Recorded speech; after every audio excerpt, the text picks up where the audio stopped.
bounce back to you. Didn't ask for any favors. It seems too late.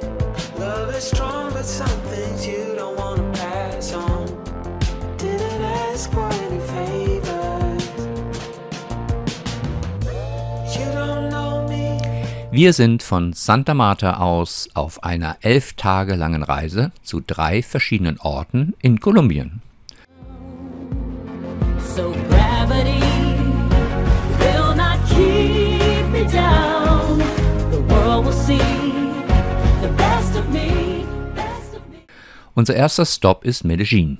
Mit mehr als 2,6 Millionen Einwohnern ist Medellín nach der Hauptstadt Bogotá die zweitgrößte Stadt Kolumbiens.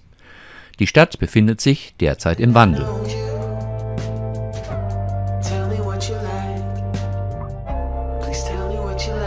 Im Zeitraum 1990 bis 1999 berichtet die Statistik von mehr als 45.000 Morden, erreicht aber seinen niedrigsten Stand an Tötungsdelikten im August 2007 und liegt inzwischen niedriger als so manche Stadt in den Vereinigten Staaten.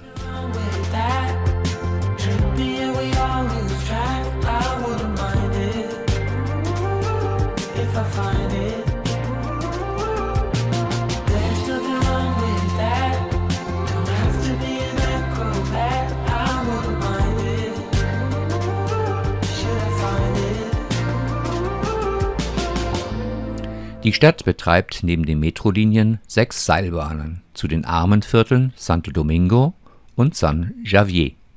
In der Talstation der Linie K lernen wir zufällig Marcos kennen, der sich hier mit einem niederländischen Volontär getroffen hat.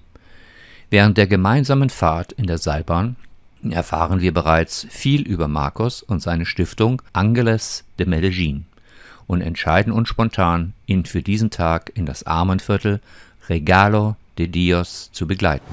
Okay, I'm originally from Rochester, New York. My name is Mark, but in Columbia it's Marcos Caseman. And I'm originally from Rochester, New York. I've been living in Columbia 18 years. I've had the foundation Angels of Medellín for 17 years.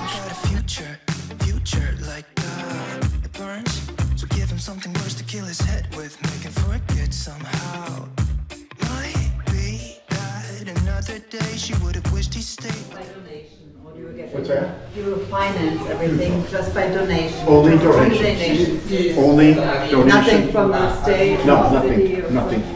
In diesen vergessenen Stadtteilen gibt es keine befestigten Straßen und kein fließendes Wasser.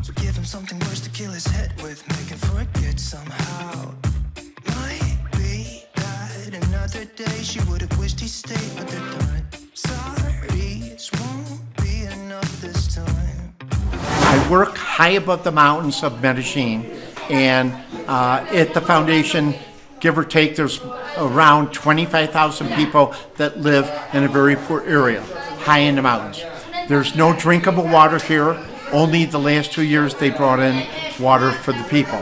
The foundation has had volunteers from 107 countries, obviously throughout the entire world. At the foundation, I buy food, clothing, medicine.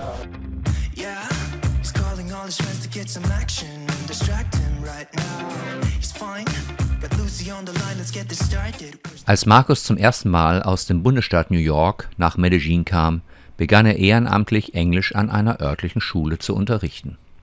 Später eröffnete er ein Gemeindezentrum in einem gemieteten Gebäude im Stadtteil Regalo de Dios, wo eine Reihe von vertriebenen Familien leben. Nach der Bergstation der Seilbahn ist es eine abenteuerliche Fahrt mit einem lokalen Bus auf einer unbefestigten Straße. Bei jedem Gegenverkehr ist es ein wildes Hupen und Manövrieren, um aneinander vorbeizufahren. Schließlich kommen wir an einem Gebäude mit hellblauen Türen und dem Erkennungslogo von Ángeles de Medellín an. Dies ist der zentrale Treffpunkt. We also have many educational programs, especially for single moms.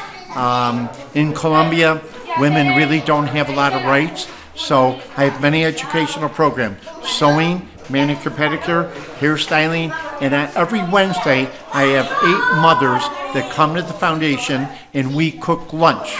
Auf dem Weg hierhin ist es herzerwärmend zu sehen, wie Marcos von nahezu jedem freudig begrüßt wird, insbesondere den Kindern.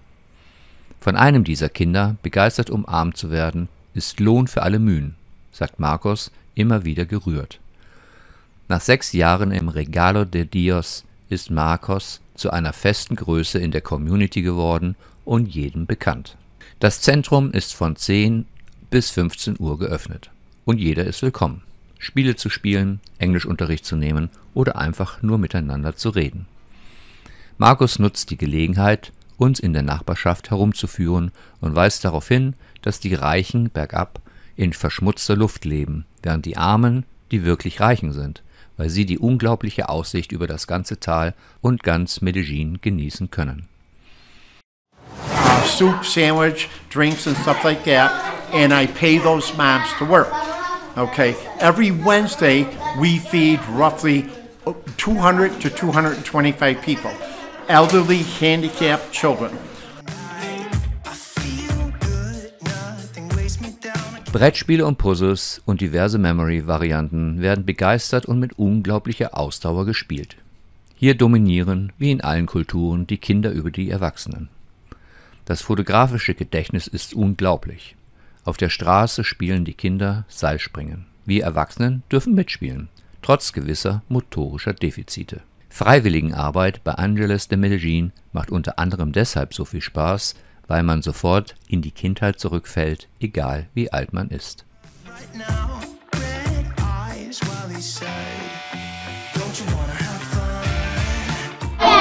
Very good.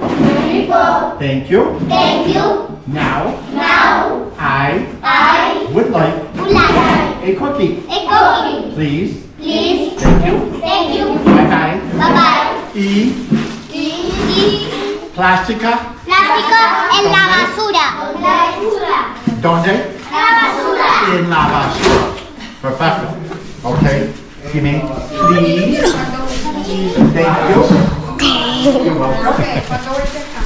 Another very important aspect of the foundation is helping children with heart conditions, respiratory conditions, let's say children or people very special.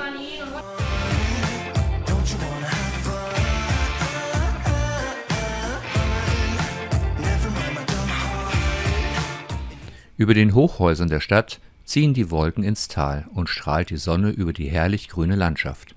Und das alles ist mit einer Seilbahn in wenigen Minuten zu erreichen. In anderen Ländern wären hier die bevorzugten Wohngegenden und es ist abzusehen, dass es auch in Medellín hier bald Änderungen geben wird, wie es in der Comuna Numero 13 bereits zu beobachten ist. Einige Zeit im Regalo de Dios zu verbringen, ermöglichte es uns, eine Seite von Medellín zu sehen, die wir sonst definitiv nie besucht hatten.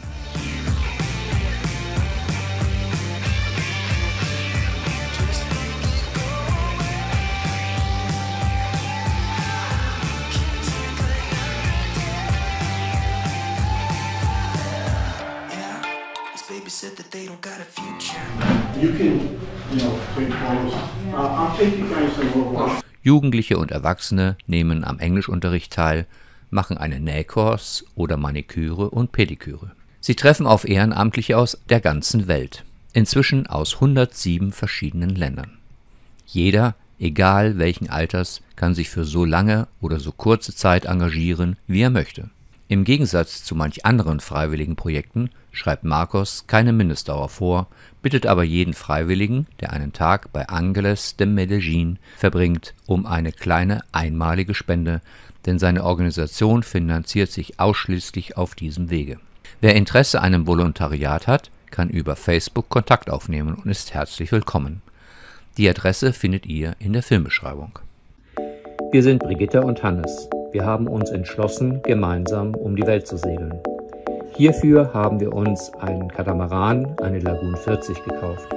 Diese haben wir nach unseren Vorstellungen ausgerüstet und wohnlich eingerichtet.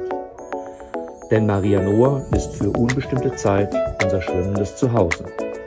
Mit Maria Noa sind wir von des Sables an der französischen Atlantikküste über Gibraltar und den Kanaren auf die Barfußroute gestartet. Viele Abenteuer liegen vor uns, die wir mit euch teilen wollen.